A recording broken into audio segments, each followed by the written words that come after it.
मौसी एक नंबर ललटे हमारा आवाज फंस गई बा हो एतना ना चिल्ला देतनी का करी ठंडा गरम। अब एसी में रहे वाला आदमी करोड़ों के काम छोड़ के रउआ सबके बिहार बदले में एगो दान देवे खातिर आइल बानी, लेकिन अकेला खेसरिया चाहे जितेंद्र भैया केहू कुछ ना कर सकेला। रउरा सबके ये बीजेपी वाला आदमी है का हो ऐसा नहीं खेनो कि एनडीए के आदमी आ गई भाई। तो बस हम ये कहता नहीं कि रउआ सब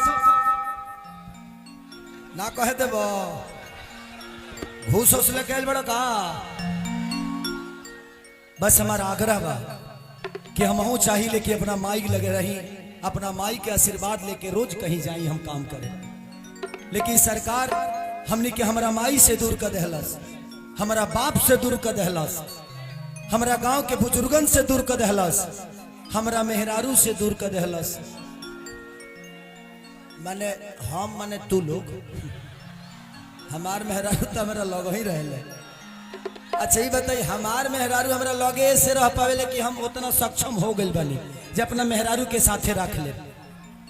लेकिन ये जिगिया रोजगार आ फैक्ट्री रही तो तू लोग अपना मौगी संग ठंडी में नहीं ना।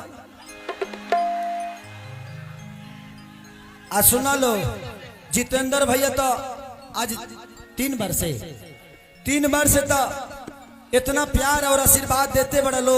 चौथको बार इका खातिर का वोट मांगे के भाई करे के तो तू लोग दिल में बसा के रख ले बड़ा। एक बार जितेंद्र भैया खातिर जोरदार हल्ला कर लो। आज तना जना के ससुरार होके चाहे बहन के शादी भई लोग के छापरा में तो तनी फोन करके कह दी हलो कि खेसरिया खड़ा बा 2 नंबर पर ललटेन छापा। का करियर बोले के तो बहुत कुछ बा लेकिन समय कम बा, बहुत जगह जाए के बा। 6 तारीख दिन याद रखिए लो भाई, हमार माता बहन बेटी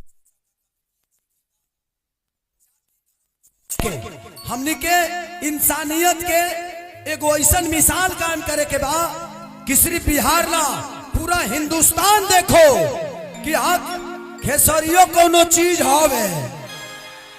तो बस एक नंबर पर 6 तारीख के चुनाव चिन्ह हमारा भैया के ललटेन छापा। तो प्लीज हमारी इज्जत रखिए लो और बिहार बदलाई ना। अरे पगला जोर से I love you, thank you.